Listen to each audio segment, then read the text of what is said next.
السلام علیکم اور آداب عرض، میں ہوں علی احمد جان، اور آج ہماری خوش قسمتی ہے کہ عزیز علی داد صاحب، جن کے نام سے آپ واقف ہیں اور خصوصاً گلگت بلتستان کے احباب عزیز بھائی کو بہت اچھے سے جانتے ہیں۔ فلسفی ان کا بنیادی حوالہ ہے، سوشل سائنٹسٹ ہیں، اور بہت ساری جو ہماری سوشل اور پولیٹیکل ایشوز ہیں بہت خوبصورت انداز میں لکھتے ہیں، کبھی کبھار تلخ حقائق بھی سامنے رکھتے ہیں۔ اور عزیز بھائی، تھینک یو ویری مچ، آج آپ نے ہمارے لیے وقت نکالا ہے۔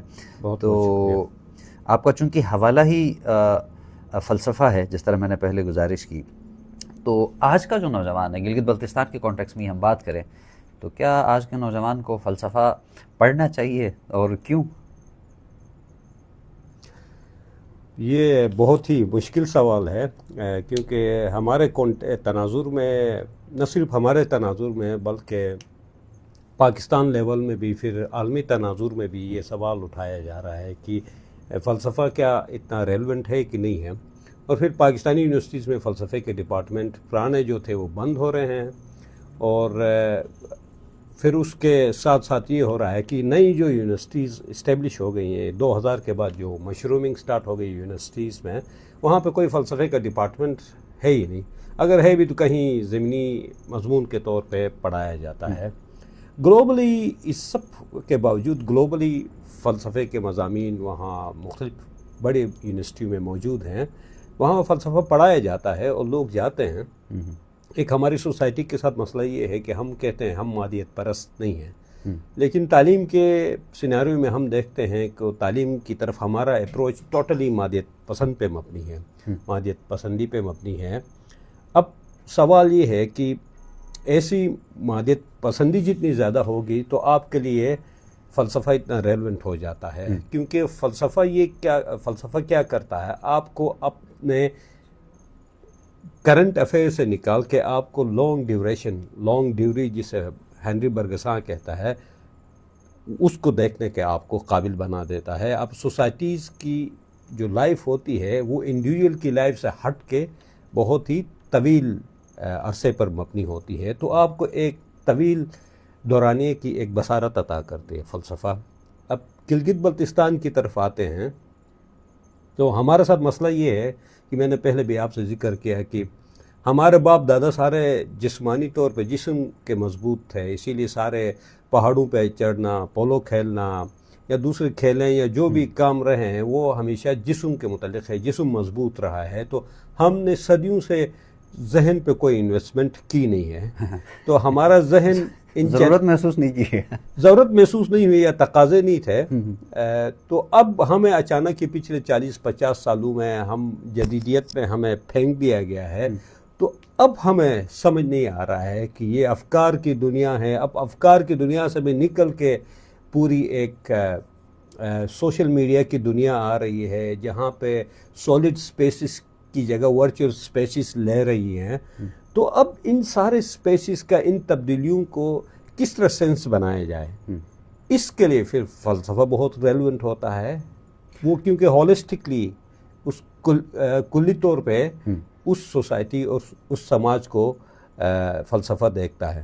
تو اگر ہم گلگت بلتستان کا آج کا نوجوان ہے، آپ چونکہ ہم یہاں پہ کراچی میں ہی دیکھ رہے تھے، سیریز آف لیکچرز آپ نے مختلف اور بہت اچھے انسٹیٹیوشنز میں آپ کو نوجوان سننے کے لیے آ رہے تھے، تو اگر پورا گلگت بلتستان کے تناظر میں ہم دیکھیں تو جو نوجوان ہیں جتنا سمجھ رہے ہیں، پڑھ رہے ہیں فلسفہ سے ہٹ کے، تو اس میں آپ کو کیا لگتا ہے کہ علمی طور پر یہ جو سفر چل رہا ہے ان کا، مطمئن ہیں آپ؟ میرے خیال میں کراچی آ کے جو میرا ایکسپیرینس ہوا، جب ہم کراچی میں پڑھ رہے تھے تو وہ الگ ایکسپیرینس تھا، لیکن ان نوجوانوں کو دیکھ کے میں بہت پر امید ہوں، میں بہت ہی آپٹیمسٹک ہوں اس حوالے سے کہ وہ سبجیکٹس جو پہلے ترجیح نہیں ہوتے تھے، قابل اسٹوڈنٹ ان کی طرف جا رہے ہیں، ابھی سوشل سائنسز کی طرف جا رہے ہیں، ہیومینٹیز کی طرف وہ جا رہے ہیں، اور ایسی سوسائٹی وداؤٹ سوشل سائنسز پھر وہ بہت کرائسس میں چلی جاتی ہے، خالی سائنس پہ ہی ریلائی کرنے لگے۔ تو وہ مثال ایسی ہے کہ ہمارے پاس سائنٹسٹ ہوتے ہیں جو گائیڈڈ میزائلز تیار کرتے ہیں، لیکن وہ سارے ہاتھ میں آ جاتے ہیں مس گائیڈڈ لیڈرز کے، تو میزائل پھر کہاں سے گائیڈڈ ہو سکتا ہے؟ تو سوسائٹی کو کس ڈگر پہ جانا ہے وہ فلسفے سے آتا ہے۔ اب میں جب فلسفہ کہہ رہا ہوں تو ہمیں یاد رکھنا ہے کہ یہ جو فرض کریں آپ سائیکالوجی پڑھ رہے ہیں، آپ سوشولوجی پڑھ رہے ہیں، anthropology, political science, IR، even economics پڑھ رہے ہیں، تو یہ سارے تو فلسفی سے نکلی ہوئی، اس فلسفی کے مختلف برانچز سے نکلے ہوئے برانچز ہیں، یہ علوم ہے فلسفے کے. کوئی بچہ یا بچی ان مضامین کو پڑھ رہی ہے تو وہ فلسفہ ہی پڑھ رہے ہیں. فلسفہ مطلب یہ نہیں ہے کہ آپ فلسفی کی ہی ڈگری حاصل کر لیں، تو یہ سارے اس فلسفے کے مظہر ہیں. لیکن ایک جو چیلنج آ رہا ہے وہ یہ آ رہا ہے کہ آج کی ماڈرن نالج کی جو اسپیشلائزیشن یا تقسیم ہو گئی ہے، اس تقسیم میں یہ ہو رہا ہے کہ جیسے ویل ڈیوران نے کہا تھا کہ we are learning more and more about less and less and less about the more. فلسفہ کیا کرتا ہے آپ کو you learn more about the more, not more about the less. صحیح. اور پھر اسی تناظر میں اگر اسٹوڈنٹس اور ایجوکیشنل انسٹیٹیوشنس کی ہم بات کریں تو گلگت میں KIU اور دیگر انسٹیٹیوشنس کو بھی آپ دیکھ رہے ہیں، وہاں پہ بھی آپ لیکچرز کے لیے جاتے رہے ہیں. تو اب چونکہ آپ کی اپنی جو تعلیم، آپ کا جو اپنا ایکسپوجر رہا ہے بین الاقوامی بڑے اہم اداروں سے، تو اب ہم گلگت بلتستان میں جو یونیورسٹی ہے، اب تو اکلوتی یونیورسٹی ہے KIU، وہاں کا جو طالب علم ہے، یہاں کراچی کا طالب علم ہے، یا کوئی بین الاقوامی طور پر کسی ایک ایجوکیشنل انسٹیٹیوٹ کا سے جو نکلنے والا طالب علم ہے، ان میں کیا کوئی فرق تو بنیادی طور پر ہونا چاہیے؟ کیا کچھ چیزیں ہیں جو آپ کو لگتا ہے بطور سوشل سائنٹسٹ کمی پیشیاں یا فرق ہے؟ اب گلگت بلتستان میں 2 یونیورسٹیز ہیں، ایک قراقرم یونیورسٹی ہے، ہماری قراقرم انٹرنیشنل یونیورسٹی ہے، اور دوسری بلتستان یونیورسٹی ہے. مجھے بلتستان یونیورسٹی کا اتنا پتہ نہیں ہے انڈائریکٹلی، لیکن قراقرم یونیورسٹی کا تھوڑا بہت مجھے نالج ہے. ابھی 1 ہفتہ ہو رہا ہے میں کراچی میں رہ رہا ہوں، اسلام آباد میں انٹریکشن ہوتا ہے. یہاں میں دیکھ رہا ہوں کہ ایجوکیشن انسٹیٹیوشن اپنے آپ کو ٹرانسفارم کر رہے ہیں. ابھی 2 میرے لیکچرز ہوئے ہیں، ایک IBA میں، ایک آغا خان یونیورسٹی میں میرا. اب آغا خان یونیورسٹی میڈیکل یونیورسٹی کے طور پر سٹارٹ ہو گئی تھی، لیکن وہاں میڈیکل کالج ہے ہی. اب انہوں نے اسکول آف آرٹس اور سوشل سائنسز کا FAS انہوں نے اسٹیبلش کیا ہے، جہاں پہ بہت اچھے سبجیکٹس پڑھائے جاتے ہیں. تو وہ ہیومینٹیز اور سوشل سائنسز کی طرف آئے ہیں، اور ماشاءاللہ سے میں بہت متاثر ہوا ان کے فیسلٹیز وغیرہ دیکھ کے. اور اسی طرح IBA نے ایک بزنس اسکول تھا، انہوں نے بھی سوشل سائنسز اور ہیومینٹیز وہاں انٹروڈیوس کروائے ہیں. اور اچھی بات، ایک جو فرق مجھے نظر آ رہا ہے کہ ایک تو ادارے ٹرانسفارم کر رہے ہیں اپنے آپ کو ان علوم کو کور کرنے کے لیے. ہمارے وہاں قراقرم یونیورسٹی اور بلتستان میں یہ بڑا لیک کرتا ہے، ایکسپینڈ نہیں کر رہے ہیں. جو ریلیونٹ سبجیکٹ پڑھایا جاتا ہے، وہاں ہسٹری پڑھائی نہیں جاتی ہے. ہسٹری ہو تو وہاں ایسا سبجیکٹ ہو جہاں پہ گلگت بلتستان کی ہسٹری پڑھائی جائے. سوشیولوجی ڈپارٹمنٹ ہے نہیں، اینتھروپولوجی ڈپارٹمنٹ ہے نہیں، جہاں کہ ایک کورس ایسا ہو جہاں اس گلگت بلتستان کی لینگویجز، کلچر اور ڈفرینٹ ڈائمینشن آف سوسائٹیز کے متعلق پڑھایا جائے، نالج پروڈیوس کیے جائے. یہ ایک بڑا مسئلہ ہے وہاں پہ. اور پھر تیسرا جو ایشو میں دیکھ رہا ہوں یہاں کراچی میں انٹریکشن کے بعد جو میں نے فیل کیا کہ یہاں اسٹوڈنٹ تو ہوتے ہی، دنیا گلگت کا ہو، اسلام آباد، کراچی یا لندن کا ہو یا جرمنی کا ہو یا امریکہ کا، اسٹوڈنٹ ہوتے ہی بائی نیچر انکویزیٹو ہیں، وہ سیکھنا چاہتے ہیں. اسٹوڈنٹ کا کوئی قصور نہیں ہوتا ہے، یہ فیکلٹی پہ ڈیپینڈ کرتا ہے. فیکلٹی کو بھی ڈائیورس ایکسپیرینس اور ڈائیورس بیک گراؤنڈ سے ہونا چاہیے. میں جو فیل کر رہا ہوں کہ ہمارے وہاں وہ ڈائیورسٹی کم ہو رہی ہے، ہم گلگت والے ہی اپنے بچوں کو پڑھا رہے ہیں. اس کا ایک خطرہ یہ ہوتا ہے کہ ہم ہی اپنے آپ کو ان کے اندر انڈیل رہے ہیں، بڑے ہورائزن کے ساتھ کسی اور کلچر کانٹیکسٹ میں ہم یا ایکسپیرینس کے ساتھ ان کو نہیں سمجھا پا رہے. سارے گلگتی ہی فیکلٹی ہو گئے. تو اس کا بڑا ڈینجر یہ ہے کہ ہورائزن محدود ہو جاتا ہے، جو میں خطرہ فیل کر رہا ہوں، جو پھر اسٹوڈنٹ کے ساتھ بہت زیادتی ہوگی.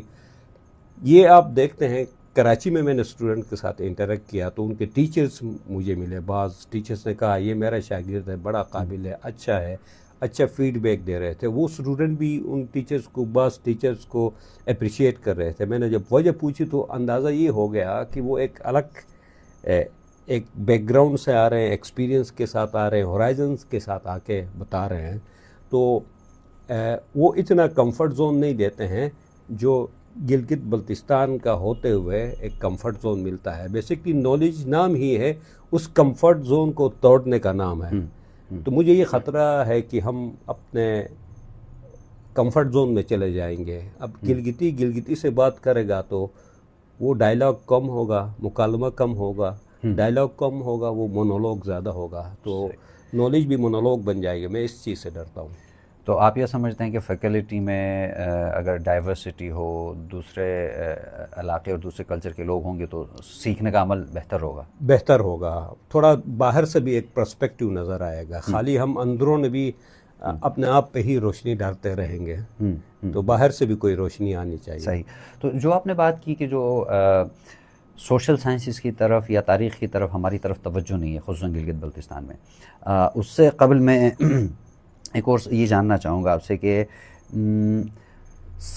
جتنے بھی ہم بھی اسکول میں تھے, ہم سے پہلے بھی اور ایون اب بھی جو والدین ہو یا انسٹیٹیوشنس ہوں, جتنے بھی پرائیویٹ اسکولس ہیں, بڑے اسکولس ہیں جو معتبر یا مشہور گلگت بلتستان میں, تو ان میں سوشل سائنسز یا پھر آرٹس کی طرف یا فنون لطیفہ کی طرف کوئی توجہ اتنی ایسا نہیں دی جا رہی ہے.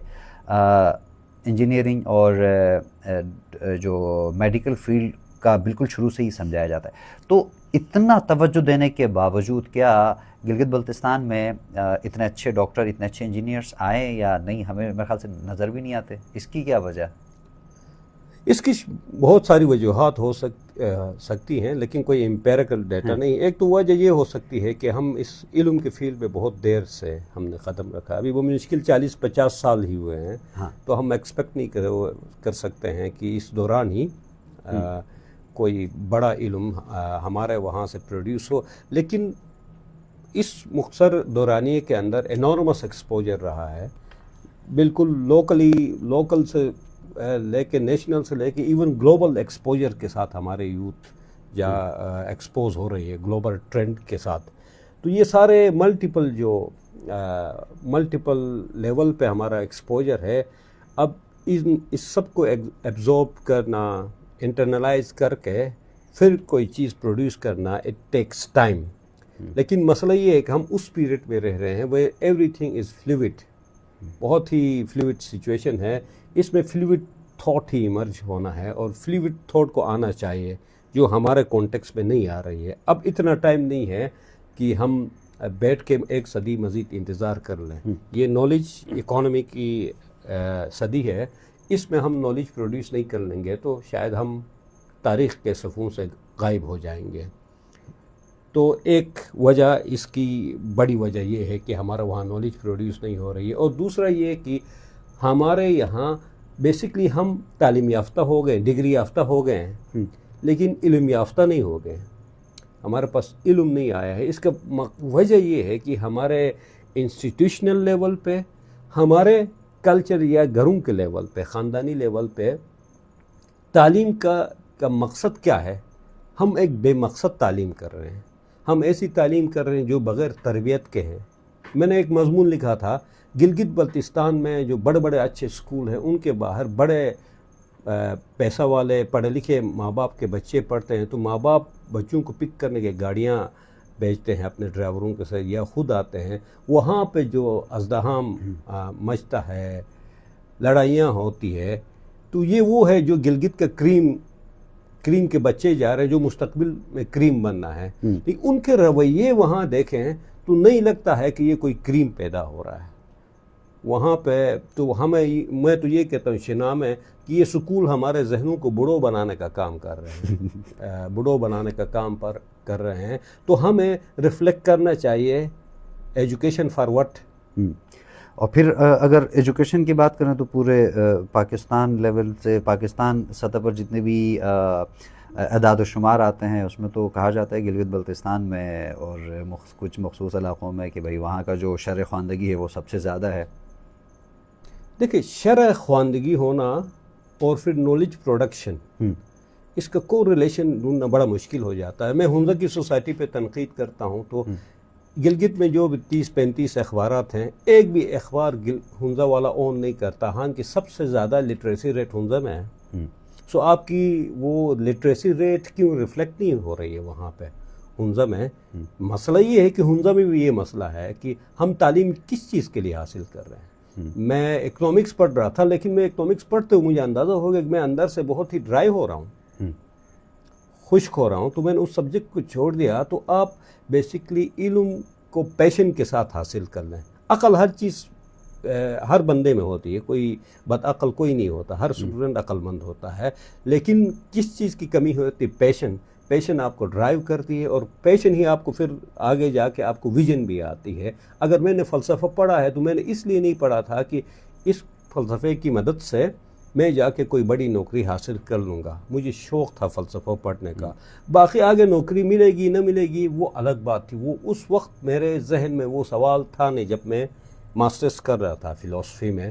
لیکن وہ الگ بات ہے کہ بعد میں فلسفی بھی آپ کو اس اہل بناتا ہے کہ آپ اچھی جاب حاصل کر سکتے ہیں. ایسی بات نہیں ہے. یہ بیسکلی اسٹوڈنٹ ایئرز سے ہی ہمارا اندر ایک خوف کو انڈیلا جاتا ہے, جس خوف کی وجہ سے ہماری ایجوکیشن کی ڈائریکشن بہت ہی غلط راہ پہ چلی جاتی ہے. تو ہم جاب اورینٹڈ زیادہ ہوتے ہیں, ہم نالج اورینٹڈ کم ہو جاتے ہیں.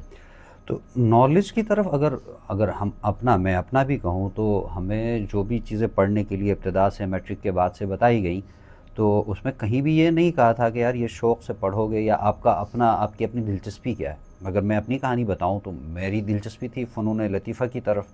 میرا داخلہ ہو گیا 2 بہت اچھے آرٹس کے کالجز میں میٹرک کے بعد, تو مجھے جانے نہیں دیا گیا. انہوں نے کہا کہ بھائی کراچی یونیورسٹی میں جب میتھس میں میرا داخلہ ہو گیا تھا تو بھائی آپ کو سائنس پڑھنا ہے. ایسا بھی نہیں تھا کہ میرے گھر میں جو میرے گارجنس تھے وہ پڑھے لکھے نہیں تھے, اچھے پڑھے لکھے. تو انہوں نے کہا بھائی نوکری کرنے کے لیے تعلیم تو بھی یہاں اور ہمیں تو اسی لیے تو پڑھایا جاتا ہے کہ تاکہ کچھ 2 پیسے کما سکو. وہی بات آتی ہے کہ جب میں بات کر رہا تھا ایک اسٹرکچرل ایجوکیشن کے اسٹرکچر کی بات تو ہم نے کی. جب میں فیملیز کی یا کلچر کی بات کر رہا تھا, بیسکلی وہی فیملی کیا کر رہی ہے ہمارے ایجوکیشن کو بھی متاثر کر رہی ہے. ابھی ہمارے اس فیملی کلچر کو بھی چینج ہونا بہت لازمی ہے, کیونکہ ہمارے وہاں پہ والدین کیا کرتے ہیں, وہ سمجھتے ہیں کہ وہ اپنے خواب بچوں میں منتقل کر رہے ہیں, ٹرانسفر کر رہے ہیں, لیکن وہ محرومیاں ٹرانسفر کر رہے ہوتے ہیں. وہ اپنے بچوں کو اپنے خواب کی نرش پنپنے نہیں دیتے ہیں بچوں کو. تو وجہ یہ ہوتا ہے کہ وہ فرسٹریشن خواب کی صورت میں بچوں کو منتقل کیا جاتا ہے. وہ بچے کیا کرتے ہیں, وہ قرضہ لیے ہوا خواب ہوتا ہے, وہ ان کا کوئی خواب نہیں ہوتا ہے. وہ ایک فرمائشی کیسٹ ہمارے زمانے میں پیدا ہوتی تھی, تو فرمائشی کیسٹوں کی طرح ہم بچوں کو تعلیم یافتہ بنا رہے ہیں, بغیر علم کے ہم ڈگری یافتہ بنا رہے ہیں. تو دیکھیں سیلف ایکچولائزیشن کی جو لفظ استعمال ہوتا ہے, سیلف کو ایکچولائز کرنا کیا ہے. میں ایک اندر ایک شخصیت اپنی تعمیر کر رہا ہوں, جو میں اس کو نرش کروں گا, اس کی پرورش کروں گا, تو اس کا اپنے خواب ہے. میں وہی چیز کروں گا جو میرے شوق ہے, میرا پیشن ہے. جب میں وہی کام کروں گا تو سیلف ایکچولائز ہو جائے گا. وہاں پہ ہمارے وہاں سیلف کو ایکچولائز نہیں کیا جاتا ہے, کرنے سے روکا جاتا ہے. اس کی ایک بڑی سوشل وجہ بھی ہے. جس طرح کا ہمارا سماجی ذہنیت بنی ہوئی ہے, اس پہ میں ہمیشہ زور دیتا ہوں سماجی ذہنیت پہ. سماجی ذہنیت کیا ہے, کیونکہ ہم بیسکلی ٹرائبل سوسائٹی رہے تھے. ٹرائبل سوسائٹی ہمیشہ کولیکٹیو میں سوچتی ہے, کلیات میں سوچتی ہے. ابھی علیحمہ جان ایز اے شخصیت ایز اے فرد کیا ہے, انڈیویجول, مجھے اس سے کوئی کنسرن نہیں ہے. یہ بروشک اسپیکر ہے, یہ غزل والا ہے, یہ یاسین والا ہے, اس کلیات کے پیمانے پہ میں علیحمہ جان کے ساتھ انٹریکٹ کرتا ہوں. تو میں علیحمہ جان کو نہیں سمجھتا ہوں. میں علیحمہ جان کو, ان کلیات کو جو میرے ذہن میں آلریڈی ہیں, ان کے تھرو میں علیحمہ جان کو پرسیو کر رہا ہوں. تو علیحمہ جان کے ساتھ تو میری گفتگو شنید نہیں ہو رہی ہے, وہ آلریڈی ریسیوڈ پرسیپشنز کے تھرو علیحمہ جان کو میں جج کر رہا ہوں. تو ایسی کولیکٹیو جو آئیڈینٹیٹیز کی سوسائٹیز ہوتی ہے, اس میں انڈیویجول کو سپیس بہت کم ہوتی ہے, جیسا قبائلی ذہنیت میں ہوتی ہے. وہی قبائلی ذہنیت ہمارے اب بھی موجود ہے. یہاں انڈیویجول کے لیے سپیس نہیں ہے. جب کسی سماج میں انڈیویجول کے لیے سپیس نہیں ہوگا تو وہاں پہ انڈیپینڈنٹ تھنکنگ نہیں آئے گی. جب انڈیپینڈنٹ تھنکنگ نہیں آئے گی تو آپ کے یہاں پہ مفکر پیدا نہیں ہوں گے, ایکسپلور کرنے کے لیے سائنسدان پیدا نہیں ہوں. آپ پوسٹ ڈاکٹریٹ بھی کرا دیں, پی ایچ ڈی چھوڑے, آپ MIT سے پوسٹ ڈاکٹریٹ بھی کرا دیں, ہارورڈ سے آپ ان کو پوسٹ ڈاکٹریٹ سوشیولوجی میں کرا دیں, لیکن انٹلیکچوئل ایمرج نہیں ہوگا, سائنسدان ایمرج نہیں ہوگا. وجہ یہ ہے کہ ہمارے سماج میں, کلچر میں انڈیویجول کے لیے, فرد کے لیے اسپیس نہیں ہے. میں اکیلا as a Aziz without any religious, sectarian, linguistic, regional اور ٹرائبل ایفیلیشن کی میری اپنی شخصیت وجود نہیں رکھتی ہے. تو یہ ہمارے کلیات کا کلچر کیا کر رہا ہے, ہمارے فرد کو کھا رہا ہے, اور یہاں فرد کی موت ہو رہی ہے. جہاں فرد کی موت ہو وہاں کوئی تخلیق ابھر نہیں سکتی ہے, وہاں کوئی فکر ابھر نہیں سکتی ہے, وہاں کوئی سائنس کی تھیوری ایمرج نہیں ہو سکتی ہے. تو پھر اگر کسی بھی اسٹوڈنٹ, چونکہ بہت سارے اسٹوڈنٹ ہوتے ہیں جو یونیورسٹیز کے لیے آ رہے ہوتے ہیں, ان کا اپنا ایک پیشن ہوتا ہے, گھر والوں کی طرف سے جو ادھار والے خواب ہوتے ہیں جس کا آپ نے تذکرہ کیا, تو اس میں ایک اسٹوڈنٹ کو کیا کرنا چاہیے؟ اسٹوڈنٹ کو جب یونیورسٹی میں داخل ہوتا ہے, وہ بیسکلی اسکول میں تو ہم وہ ڈیمانڈ نہیں کر سکتے ان سے. جب یونیورسٹی میں داخل ہوتا ہے, دیکھیے اسکول کی نسبت یونیورسٹی اسپیس زیادہ دیتی ہے آپ کو. آپ نے دیکھا ہوگا جب یونیورسٹی میں اسٹوڈنٹ داخل ہوتا ہے تو جیسے آپ مسجد میں داخل ہوتے ہیں, جوتے باہر اتار کے اندر داخل ہوتے ہیں, تو وہ جو پچھلے ٹریننگ گھر سے تربیت ہوئی ہے, فرقے کی سے تربیت ہوئی ہے, علاقائی ایک تربیت ہوئی ہے, یہ سارے فورسز ہیں نا جنہوں نے ہمیں 12 سال میں تشکیل دی, ایون اسکول نے جو سکھایا ہے.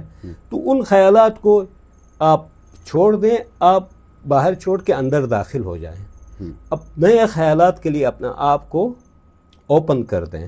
وہاں کیا کرتے, یونیورسٹی آپ کی اس پرانی جو تشکیل دی شخصیت ہے, اس کو نیچے کہتا ہے کہ وہ فرسٹ انوسنس ہوتی ہیں. جب ہم پیدا ہوتے ہیں تو اس فرسٹ انوسنس کو یہی چیزیں ختم کرتی ہیں. آپ کا زبان, آپ کا مذہب, آپ کا علاقہ, مختلف جو لیئرز ہیں, اسکول اس انوسنس کو ختم کر دیتا ہے.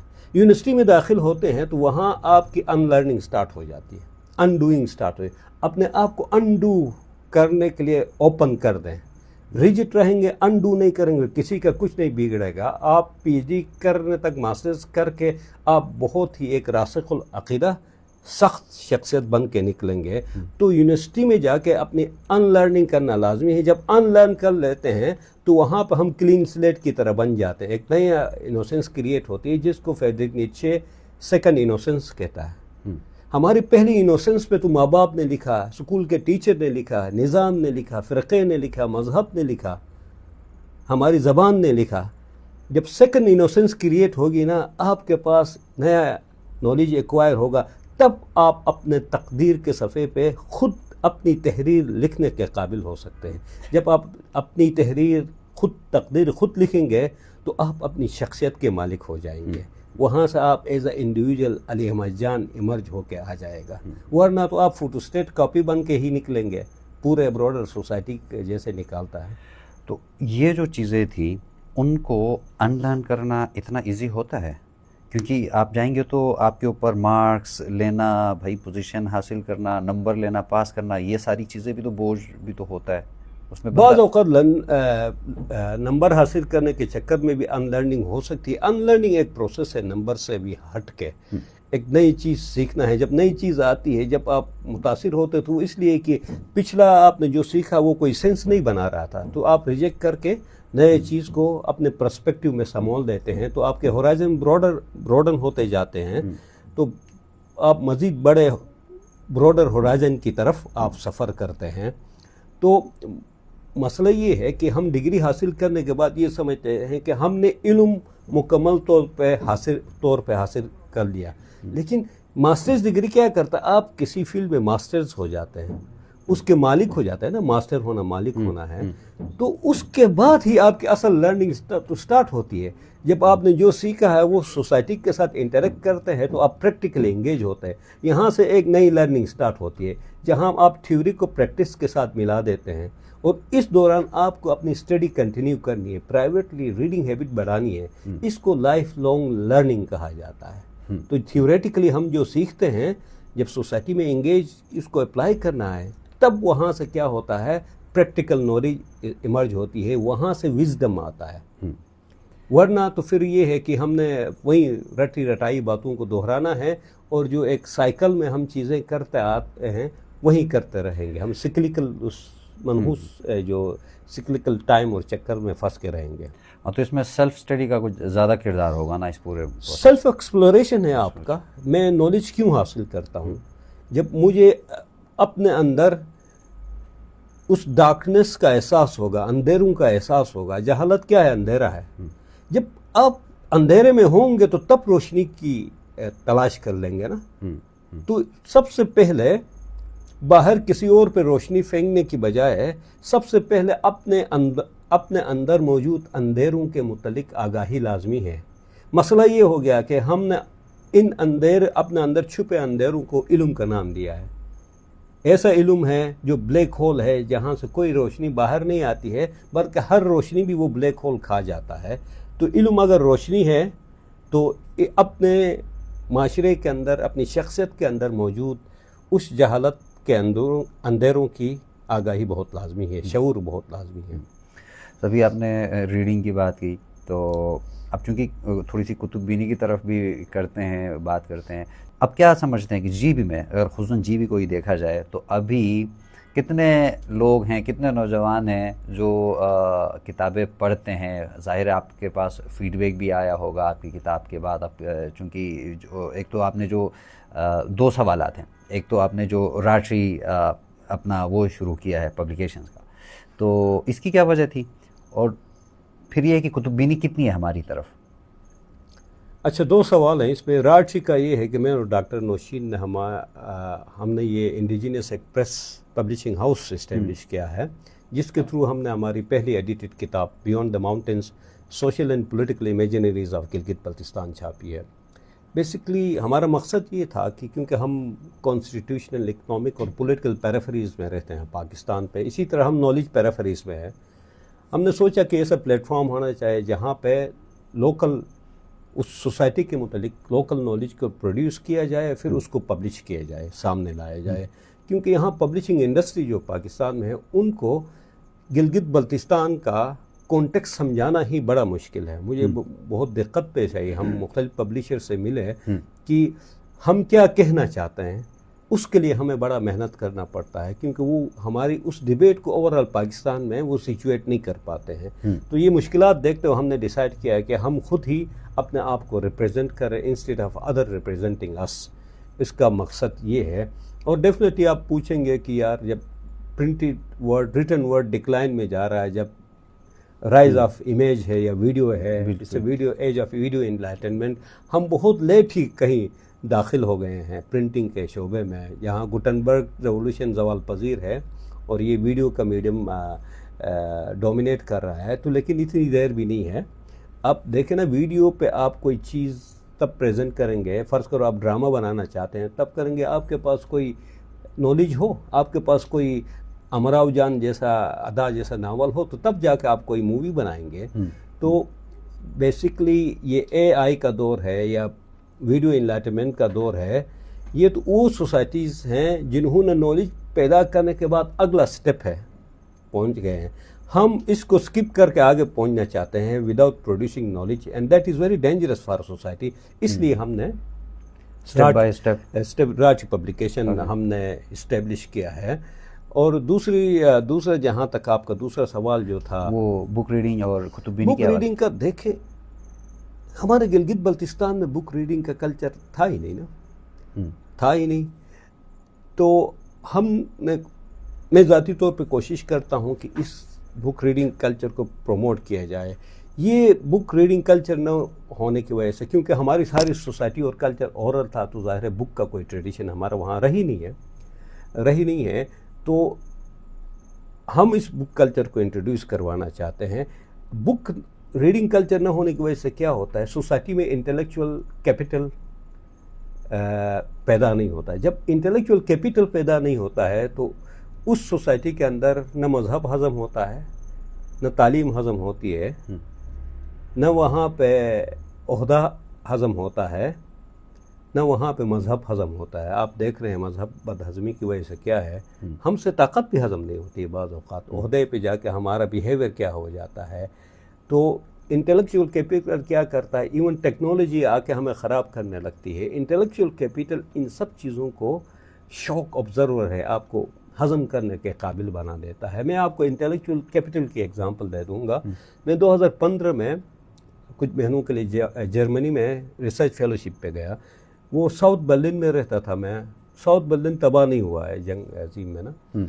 وہ سارے زیادہ نواب لوگ رہتے ہیں, بڑے بڑے 4-5 منزلہ بڑے ان کے مینشنز ہیں, گارڈن ہیں, باغ ہے, تو بڑے بڑے گھر ہیں. تو میں وہاں رہتا تھا, میں 4تھے منزل پہ رہتا تھا, وہاں مالک بھی رہتا تھا. تو میں اس گھر میں دیکھا تو 3-4 منزلہ کوئی کتابیں, کوئی 30-40 یا 30,000 کتابیں, 35,000 کہہ رہا تھا وہ کتابیں ہیں. میں نے وہاں کچھ کتب دیکھے تو 1894 یا اس طرح کی تھی, نہیں 1794 کی کتابیں تھی. ایک 1810 میں ہیگل اور گوئتے, ان کے جرمن جو شاعر ہے, ان کی کتابیں میں نے دیکھی. میں نے کہا تو آپ نے کتنی پرانی کتابیں کتنی جمع کی ہے؟ کہتا میں نے تو کچھ نہیں کیے, میں نے تو کچھ 100 ایڈیشنز کیے ہوں گے, اس میں 1-2 ہزار ایڈیشنز کیے ہوں گے. تو یہ کس کے ہیں؟ تو کہہ رہا ہے کہ یہ گھر میرا 300 سال پرانا ہے. تو 250 سال سے 300 سال سے میرے پردادوں سے وہ ایڈ ہوتے آئے ہیں اس جنریشن تک. تو اندازہ لگا رہے ہیں کہ 300 سال سے جب کس گھر میں اتنی کتابیں جمع ہوتی آ رہی ہیں تو اس کے انٹلیکچوئل ٹریڈیشن کتنا سٹرونگ ہوگا.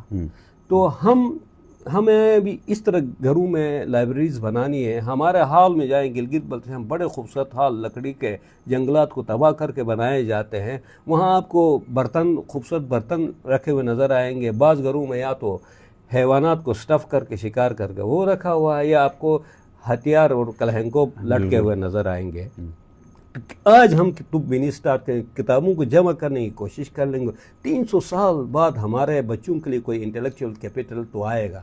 اب میرے اور آپ کے پاس اس بغیر انٹلیکچوئل کیپٹل کے ہم نے ماڈرنٹی میں چھلانگ لگائی. اب ماڈرنٹی کیا, پوسٹ ماڈرنٹی آ گئی ہے, اس ڈیجیٹل ایرا میں چھلانگ لگایا ہے. تو پھر تو ہمارے ساتھ بہت خطرناک ہونا ہے. ایسا انٹلیکچوئل کیپٹل کے بغیر ہم نے چھلانگ لگا دیا ہے تو ہماری حالت اس معصوم بچے کی طرح ہو جائے گی. اگر آپ اس گاؤں سے, یاسین کے گاؤں سے اٹھا کے آپ پیر ودائی اڑے میں اکیلا چھوڑ دیں جہاں پہ نہ ماں باپ ہو, ہر چہرہ اجنبی ہو, کوئی جانتا نہیں ہو, تو وہ بچہ چیخے گا نا, چلائے گا, روئے گا. وہ سکریم جس کو ایڈورڈ منچ نے اپنی پینٹنگ, مشہور پینٹنگ سکریم میں وہ کیا ہے, اس کو ایگزسٹینشل سکریم کہتا ہے. وجودی چیخ ایک نکلتے, آہ و بقا نکلے گی. تو ہماری حالت یہ ہوگی. تو انٹلیکچوئل کیپٹل بک ریڈنگ سے ہی آتی ہے اور وزڈم سے آتی ہے. اس کے سورسز پھر اورل کلچر میں کیا ہے, یہ الگ ڈیبیٹ ہم بات کر لیں گے. اور پھر یہ جو اورل کلچر کی ہم بات کریں تو اورل کلچر کو آج کے دور میں ہم کہیں بھی بات کرتے ہیں, خصوصاً ہمارے ایون اپنے لوگ جو ہمارے فوک لورڈس ہیں یا دیگر چیزیں ہیں, اورل جو ہسٹری ہے اس کو ہم اوتھینٹک نہیں سمجھتے ہیں جتنی بھی چیزیں ہیں. تو یہ کتنا اہم ہے جو اورل کلچر ہے ہمارا؟ دیکھیں ایک طرح کی سپریشن تو ہے نا ماڈرنٹی, کیونکہ ماڈرنٹی ساری بیس کرتی تھی ریٹن ورڈ پہ نا. مثال کے طور پہ اگر آپ کا شناختی کارڈ نہیں ہے تو آپ کے ساتھ کیا سلوک ہوگا. ہم اس کاغذ, علیمہ جان کا یہ وجود اہم نہیں ہے, علیمہ جان کا وجود اس کاغذ میں پڑا ہوا, یہ ماڈرنٹی کا جبر ہے. گلگت میں پہلی مرتبہ شناختی کارڈ 75 میں آیا تھا. اس سے پہلے میرے والدین کیا ایگزسٹ نہیں کر سکتے تھے, نہیں کرتے تھے. یہ ماڈرنٹی کا ایک جبر ہے. یہ ہیرڈ پینٹر شاعر بھی تھے, ڈرامٹسٹ بھی, برٹش. انہوں نے ایک مشہور ڈرامہ لکھا کیئر ٹیکر نا. وہ پڑھے وہاں پہ, وہ ایک کام کرنے والا بیچارے جس کے پاس کاغذات نہیں ہوتے ہیں تو نہ اسے نوکری ملتی ہے, لوگ ریکگنائز نہیں, اسٹیٹ ریکگنائز نہیں کرتی ہے کہ آپ وجود نہیں رکھتے ہیں. تو یہ تو ریٹن ورڈ کا جبر ہے جس نے ہمارے اورل اس کو سائڈ لائن کرا دیا ہے. اب اورل بھی یہ ہے, آپ اورل کلچر یا لٹریچر کو آپ ریٹن ورڈ کے پیرامیٹر سے جج نہیں کر سکتے, یارڈ سٹک سے آپ جج نہیں کر سکتے ہیں. اورل کلچر کا یہ ہے کہ اس کو سمجھ کے اینتھروپولوجیکلی آپ نے اس لٹریچر کو کمپائل کرنا ہے ریٹن ورڈ میں. بے شک دیکھیں اورل کلچر کی خوبصورتی کیا ہوتی ہے، وہ آرتھوڈکس نہیں ہوتا ہے. ریٹن کلچر بہت ریٹن ورڈ بہت ہی ریجڈ ہوتا ہے. آپ نے لکھا، ہم کہتے ہیں نا پتھر پہ لکیر، وہ کاغذ پہ لکیر جو بن جاتی ہے تو آپ کچھ تبدیلی نہیں کر سکتے. اورل لٹریچر کی خوبصورتی کیا ہے، ایک کہانی ایک نے سنی، اگر مجھ میں آئی، میرے دادے میں آئی، اگر میرا دادا کریٹیو تھا تو وہ ایڈیشن کرتا تھا. بالکل. پھر میرے والد یا والدہ کے پاس آتی تھی، اگر وہ کریٹیو ہے تو ہر کریٹیو ایڈ کرتا تھا. تو وہ کہانی کیا ہوتی تھی، وہ ایکسپینڈ کرتے ہوئے ایک خوبصورت کہانی بن جاتی تھی. اس میں کوئی ایک اوتھینٹک رائٹر نہیں ہوتا تھا. یہ رائٹر بھی بہت ماڈرن انوینشن ہے. ابھی تو رائٹر کو بھی ڈیتھ آف آتھر کا مشیل فوکو نے ڈکلیئر کیا ہے یا رولن بارتھس نے کیا ہے. تو اس سارے پروسیس کو ہمیں اسی طرح ہی کمپائل کرنا ہے. لیکن ہم وہ لوگ ہیں جو نہ ہمیں پاسٹ کا ہمیں اورل کلچر کا پتہ ہے، اور مسئلہ یہ ہے کہ ہمیں جدیدیت کے ریٹن پہ بھی صحیح کمانڈ حاصل نہیں ہو رہا ہے. ہم ایس سچ کوئی بڑا نالج پروڈیوس نہیں کر رہے ہیں. تو اس اورل کلچر کے ریچنس کو تبھی وہ کیا جا سکے جب ہم اپنے آپ کو ماڈرن علوم سے اکوپ کریں. مثال کے طور پہ مشہور اورل سٹوری کی کمپائلیشن 2 اسکول کے ٹیچرز تھے، جرمن بھائی تھے دونوں سگے، وہ جرمنی کے مختلف حصوں میں گھومتے تھے. انہوں نے کہانیاں کمپائل کر کے خود اپنی ایڈیشنز بھی کیے انہوں نے. اس کا نام ہے برادرز گرم برادرز بھی کہا جاتا ہے. اس کے نام پہ ہیتھ لیجر ہیرو ہے اس میں مرحوم. بہت مزدار شاندار موویز بنی ہے. ہمارے باپ داؤں نے شورتی بورتی یا ٹھول اس طرح کے کہانیاں کریکٹر ہمیں دیے ہیں. لیکن ہماری حالت یہ ہے کہ ہم ایک کارٹون کا کریکٹر اپنے بچوں کو ابھی پڑھے لکھے لوگ نہیں دے پا رہے ہیں. وجہ یہ ہے کہ نہ ہمیں اورل امیجنیشن کو تو کھو دیا ہم نے، نئے امیجنیشن بھی ہمیں سمجھ نہیں آ رہے. اب خالی اکیلا کیمرہ کیا کرے گا، آپ کے پاس کوئی میتھیکل سٹوریز ہیں ہی نہیں، تو آپ کیا دکھائیں گے. تو لامحالہ طور پہ آپ کو گریک میتھولوجی پہ جو موویز بن رہے ہیں وہ دیکھنا، آپ نے سکنڈینیوین تھور کی موویز دیکھنی ہے، اور اپنے آپ کے متعلق ہم غافل ہی رہیں گے. We are living a historical. human being cannot live historically. Only animal can live. اور ابھی یہ دیکھنا کہ جو آپ نے بات کی کہ ہمارے پاس اورل جو ہسٹری تھا وہ کہیں کمپائل نہیں ہوا یا ریٹن میں چیزیں نہیں آئیں، اور ابھی جو نسل آئی ہے وہ چونکہ پہلے یہ بھی ہوتا تھا نا کہ جب تک کمیونیکیشن کے جو کچھ ذرائع نہیں تھے، ٹی وی نہیں تھا، انٹرٹینمنٹ کے تو لوگوں کا انٹرٹینمنٹ کا میرے خیال سے دار و مدار وہی کچھ کہانیاں ہوتی تھی، یا پھر تاریخ کی بات کریں تو وہی جو کہانیاں یا جو واقعات جو سنتے آئے تھے. اب جو اتنا بڑا گیپ بیچ میں آیا ہے کہ اب بچہ فوراً موبائل فون اور یہ گیجٹس کی طرف گیا ہے، تو اس سے مطلب کیسا نقصان ہوگا پورا، ہو رہا کیا یہ اس کو فل کیا جا سکے گا جو گیپ بیچ میں پیدا ہوا ہے؟ دیکھیں پرانے زمانے میں یہ نہیں تھا، کمیونیکیشن مینز تھے نا ان کے، اورل ٹرانسمیشن ہوتا تھا، دادا سے اگلی جنریشن کو ٹرانسفر، پوتوں کے لیے دادی سے نانی سے یہ کہانیاں ٹرانسمٹ ہوتی. پہلے ہمارے سیلف کی کریشن کہانیوں کے تھرو ہوتی تھی. بعد میں ماڈرنٹی کے دور میں ہم کہتے ہیں نریٹیو سیلف کو فارم کرتا ہے نا. نیشن کا نریٹیو یا بیانیہ کیا ہے، قوم کا بیانیہ کیا ہے، یہ بہت جدید ایونٹ ہے، 150 سال کی بات ہے کہ قوم ہونا کیا ہے. تو قوم تک آتا ہے، کہانیوں سے اٹھ کے نریٹیو آ گیا. اب یہ دور ہے کہ یہاں پہ امیجز اور یہ سوشل میڈیا کیا کر رہا ہے، ہماری ملٹیپل شخصیت کے ملٹیپل پہلوؤں کو ایڈریس کر رہا ہے. تو ابھی ہم تو بچوں کے 8-9 گھنٹے تو ہم تو آفس میں گزارتے ہیں، آنا جانا ٹرانسپورٹیشن 11 گھنٹے ہمارے گئے. آ کے بچوں کے ساتھ کتنا ٹائم گزارتے ہیں. بچوں کو تو ہم نے اسکول کے حوالہ کیا. آج کل تو یہ ہوا ہے ماں باپ دونوں نوکری کر رہے ہیں، ٹائم نہیں ہے تو بچوں کو ڈے کیئر کے حوالے کیا ہے. تو بچے ہمارے نہیں رہے. جب ہمارے نہیں رہے تو تربیت کون کرے گی؟ ٹی وی کرے گی، آپ کو موبائل ایپس کریں گے، مختلف کریکٹرز وہاں جو سوشل میڈیا پہ آتے ہیں.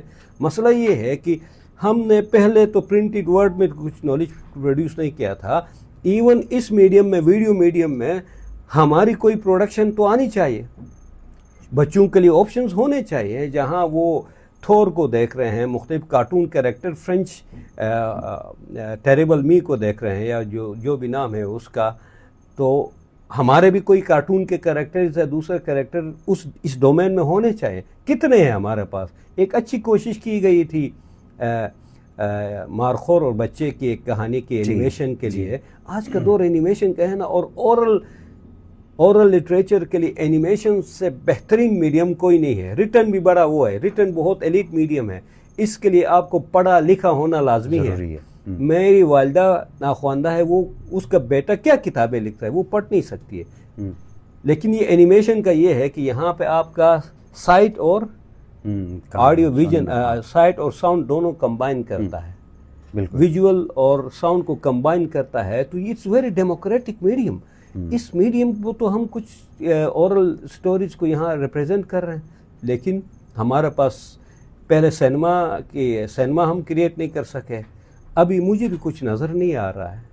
بس وہی ہمارے جو گانے ہیں ان پہ کچھ انڈین لڑکیاں ڈانس کر رہے ہیں تو ڈبنگ کر کے وہیں دکھا سکتے ہیں, اور ہمارے پاس کچھ نہیں رہ گیا. صحیح. تو پھر اب ذرا گلگت بلتستان کی طرف بڑھتے ہیں. عزیز بھائی تھوڑی کچھ بات چیت کلچر کے حوالے سے کرتے ہیں. جب بھی اب ہم گلگت بلتستان میں کلچر کی بات آتی ہے تو ٹوپی شاٹی لگا کے ڈانس کرنے کو ہی کلچر کہا جاتا ہے. کیا یہی کلچر ہے؟ کلچر یہ نہیں ہے, اس کے علاوہ ہر چیز کلچر ہے ہمارا. لیکن کلچر تو میں پہلے بھی بہت زیادہ کہیں بتایا تھا کہ کلچر کو ریمن ولیمز نے the most complicated word in English کہا تھا جس کو ڈیفائن کیا جا سکتا, لیکن ہم آسانی سے یہ الفاظ استعمال کرتے ہیں. مسئلہ یہ ہے کہ ہمارے ساری زبانوں میں کلچر کے لیے کوئی لفظ بھی نہیں ہے. لیکن کلچر غیرت بریگیڈ بھی ہے ہمارا. کلچر کو خطرہ کا وہ ہوتا ہے کہ کلچر جو ہم کرتے ہیں وہ کلچر ہے. اب ہمارا جو کلچر بنا ہے وہ یہ ہے کہ ایک کلچر آئس برگ کی تھیوری ہے کہ 10% کلچر وہ ہے جو نظر آتا ہے. یہ ٹوپیاں ہیں, جو بھی ہیں, لباس ہے, کھانا ہے, یہ نظر آتے ہیں, مکان ہے, آرکیٹیکچر. آئس برگ تھیوری کہتے ہیں 10% وہ ہے جو ویزیبل ہے, 90% کلچر چھپا ہوتا ہے. اس دنیا کے متعلق ہمارا کیا ورلڈ ویو ہے, ہمارے ریلیجیس پریکٹسز کیا ہیں. لازمی نہیں ہم مسلمان اپنی جگہ پہ, لیکن دیکھیں مذہب بھی ڈل کے آتا ہے نا, مذہب بھی اسی کلچر میں ڈل کے آتا ہے, اسی کے تھرو ایکسپریس کرتا ہے, اسی کلچر میں ڈل کے ایکسپریس کرتا ہے. تو مذہبی پریکٹسز جو ہمارے پنجاب کی تھی سندھ کی طرح نہیں ہے. تو وہ ساری پریکٹسز ہیں. خواتین کے ساتھ ہمارا رویے جو ہیں, دوسروں کے متعلق ہمارے لوگوں کے معاشرے کے متعلق ہمارا تصور کیا ہے, بچوں کو ہم تربیت دیتے ہیں. ایون ہم گائے مال مویشی کو کیسے پالتے ہیں, یا کو چراگاہوں میں لے کے ان کی سواری کرتے ہیں. گھڑ سواری بھی کلچر ہے آپ کا. یہ سارا وہ ایک سافٹ سائڈ جو ہوتا ہے 90% چھپا ہوتا ہے. اور پھر اس چھپے ہوئے کلچر میں یہ ہوتا ہے, اس کلچر کے اندر ایک سب کلچر ہوتا ہے جس پہ بات ہی نہیں کی جاتی, اس کو کلچر تسلیم نہیں کیا جاتا ہے. ایسے وومن ایبیوز ہمارا کلچر ہے, لیکن ہم اس کو ایکسیپٹ نہیں کرتے ہیں. چائلڈ ایبیوز ہمارا قومی کھیل بن گیا ہے گلگت بلتستان والوں کا, لیکن یہ کوئی نہیں کہتا ہے نہیں ہمارا کلچر نہیں ہے کہتا ہے. تو ہمارا کلچر نہیں ہے تو وہاں پہ ڈیلی جو ہمارے بچے ایبیوز ہو رہے ہیں کون کر رہے ہیں؟ ہمارے لوگ ہی کر رہے ہیں. اس کو سب کلچر کہا جاتا ہے, جس کے متعلق سوسائٹی ہمیشہ پرماننٹ ڈینائل میں ہوتی ہے. اور وہ سوسائٹیز ڈینائل میں ہوتی ہے اپنے کلچر. وہ ہے نا, ہمیں اتنی ضرورت ہو, جو مضبوط بہادر کلچر ہوتا ہے وہ اپنی خامیوں کو ایکنالج کرتا ہے. جب آپ ایکنالج کرتے ہیں تو آپ بہتری کی طرف جاتے ہیں. ہم بہت ہی بزدل کلچر ہیں. ہم میں اپنے آپ کے اندر جھانکنے کی ہمت نہیں ہے. ہم بہت ڈرتے ہیں. ہمیں پتہ ہے کہ ہمارے اندر کتنی بڑی بلائیں ہیں, ہم ان بلاؤں سے بہت ڈرتے ہیں. ہم اپنے آپ سے بہت ڈرتے ہیں. We are afraid of freedom. That is why we escape freedom. We are afraid of thinking. That is why we escape thinking. تو یہ جو خوف کا ایک کلچر بنایا گیا, ہر طرف خوف ہے. ہمیں جدیدیت ماڈرنٹی سے خوف ہے, ہمیں نیو گیڈجٹ سے خوف ہے, ہمیں سافٹ کیا کہتے ہیں ورچوئل میڈیا سے خوف آتا ہے, لڑکیوں کے ڈانس سے ہم خوف زدہ ہو جاتے ہیں. مذہب تو آلریڈی ہمیں مذہب نے مبتلا کیا ہوا ہے. ابھی نئے مافیاز ابھر کے آ رہے ہیں, وہ ان سے ہم خوف زدہ رہتے ہیں. تو جس کلچر کی روح کے اندر خوف پنہا ہو وہ کلچر دنیا کا مقابلہ کر ہی نہیں سکتا ہے. یہی خوف ہے کہ ہم ایک دوسرے کو کھا کے آدم خور ایک دوسرے کے لیے شریبدت ہیں، ہم ایک دوسرے سے ڈرتے نہیں ہیں. لیکن جو طاقتور جو ہمارے اوپر حکمرانی کر رہا ہے، جس نے استبدادی رول کو امپوز کیا ہوا ہے، ہم ان کی خوشنودی کے لیے اپنے ایک دوسرے کے گلا کاٹنے کے لیے تیار ہیں. ہم طاقت کے جتنے قریب ہوتے ہیں اپنے آپ کو اتنا طاقتور سمجھتے ہیں. وہ طاقت جو ہمیں دن بدن کمزور کرتی جا رہی ہے، وہ طاقت جو محکوم ہمیں کرتے جا رہی ہے، تو محکوموں کا کلچر بڑا بغیرت کا کلچر ہوتا ہے. محکوموں کا جو کلچر ہوتا ہے بڑا منافق کلچر ہوتا ہے. ہمارے لوگ ہم سمجھتے ہیں کہ بہت سادہ ہے، لاشعور ہے، بے شعور ہے. ایسی بات نہیں ہے. ان کا اپنا کام جب ہوتا ہے اس سسٹم کے اندر، اس کو یہ گلگت بلتستان کا ایک کمپلیکس پیچیدہ سسٹم اچانک سے ان کو سمجھ آتا ہے، وہاں سے سارے راستے نکال بھی لیتے ہیں. تو ایسے کلچر میں جہاں پہ پاور سرایت کی گئی ہو، جہاں خوف نے سرایت کیا ہو، وہاں پہ شخصیت کی تشکیل نہیں ہوتی ہے. وہ کلچر افراد کو کھا جاتا ہے. یہی وجہ ہے کہ ہمارے بچوں کو ہمارا تعصبی کلچر کھا رہا ہے، ہمارے ذہن کے اندر زہر ڈال رہا ہے. تعلیم بھی اندر ڈالو تو وہ زہر کے ساتھ مکس ہو کے آتی ہے. میں ہمیشہ یہ استعارہ استعمال کرتا ہوں، جب زمین ہی زہریلی ہو جائے تو اس پہ آپ جو بھی اگائیں اس کا پھل زہریلا ہی نکلے گا. تو ہم اس زہریلے زمین کی پیداوار ہے جس کو طاقتور نے زہریلا کر دیا ہے، جس کو مذہب نے زہریلا کر دیا ہے، جو ہمارے فیملی نارمز ہے، غیرت کلچر نے بھی اس کو زہر میں تبدیل کر دیا. تو یہ کچھ چیزوں میں وہی کہ جس طرح آپ نے واقعات کا ذکر کیا، بہت ہی افسوسناک واقعات ہوتے ہیں، بچوں کے ساتھ زیادتی کے کتنے سارے واقعات ہو رہے ہیں بچیوں کے ساتھ، یہ دیگر تمام چیزیں، اور اس کو کوئی بھی نہ ہی جو ادارے ہیں ان کی طرف سے کوئی کوششیں کی جا رہی ہے کم کرنے کی، نہ ہی لوگ اس کو ایکسیپٹ کر رہے ہیں. آپ نے جو بات کہی نا کہ ڈینائل والے اسٹیٹ پہ ہیں، تو لیکن دوسری طرف یہ ہوتا ہے کہ کوئی ڈانس کرتی ہوئی بچی کوئی ویڈیو آ جاتی ہے تو وہ غیرت جاگ اٹھتا ہے. ایک بچے کے ساتھ زیادتی ہوتی ہے تو تب نہیں ہوتا، احتجاج کرنے کے لیے 5 لوگ آ جاتے ہیں، ٹھیک ہے. لیکن جب دوسری طرف کسی بندی کہ ڈانس کا کوئی معاملہ ہوتا ہے یا کوئی کسی کے اپنے پسند کا کوئی اس نے لباس پہنا ہوا ہوتا ہے تو اس میں یہ غیرت آ جاتا ہے، دوسری طرف نہیں آتا ہے. یہ بنیادی طور پہ اس لیے ہو رہا ہے کہ ہمارا جو ذہنی ساخت ہے، ہمارا مینٹل سٹرکچر جو ہے، it is still the tribal structure. Tribal mental structure میں، ٹرائبل ایتھکس میں عورت کی اپنی شخصیت نہیں ہوتی ہے. عورت از پراپرٹی آف دی ٹرائب. عورت جو ہوتی ہے قبیلے کی پراپرٹی ہوتی ہے. یہی وجہ ہوتی ہے کہ میرے قبیلے کی عورت پہ کسی نے ہاتھ اٹھایا تو سارا قبیلہ ایک ہو جاتا تھا، اس کی عزت بچانے یا غیرت کو ڈیفینڈ کرنے کے لیے ایک ہو جاتا تھا. لیکن یہ ہے کہ اس کی اپنی ایجنسی نہیں تھی، عورت کی کوئی اس میں شخصیت نہیں تھی. شادی بیاہ کر کے گئی تو گئی، اس کے بعد بھول جاؤ. تو وہ سٹرکچر اب بھی چل رہا ہے. عورت کا ناچ کیا عورت نہیں ناچتی تھی؟ ہماری عورتیں ناچتی تھی. ہمارے وہاں باقاعدہ مورکم دیوی کے مندر ہوتا تھا، جس کی ایک پروہت کے ہیں وہ خاتون اس کو انچارج ہوتی تھی، اس سیریمنی کو وہ کرتی تھی. یہ ہرامچ میں ہوتا تھا، ہنی میں ہنزا میں ہوتا تھا، آپ کے گوہر آباد میں ہوتا تھا. باقاعدہ مورکم دیوی کے آنر میں مرد عورت مل کے ڈانس کرتے تھے، کھا پی کے کرتے تھے. اگر نہیں کرتے تھے تو مجھے بتائیں، میں جھوٹ بول رہا ہوں تو تاریخ میں یہ ایک نیا ایک عجیب و غریب سے ہماری میوزک جنگ، اور جو جنگ میں فتح عطا کرتی تھی مردوں کو، میوزک جنگ اور ڈانس کی دیوی کون ہے؟ یودینی ہے. وہ ایک فیمیل ہے، فیمینن دیوی ہے. تو وہ سارا ہمارا جو میتھیکل ورلڈ بھی ختم ہو گیا. اس کی جگہ ایک ایسا مرد نے سارا سوشل نارمز بنائے ہیں، ویلیوز اور ایتھکس بنائے ہیں. یہ مرد ایسا مرد ہے جو بہت خوفزدہ ہے خود، وہ تبدیلیوں سے خوفزدہ ہے.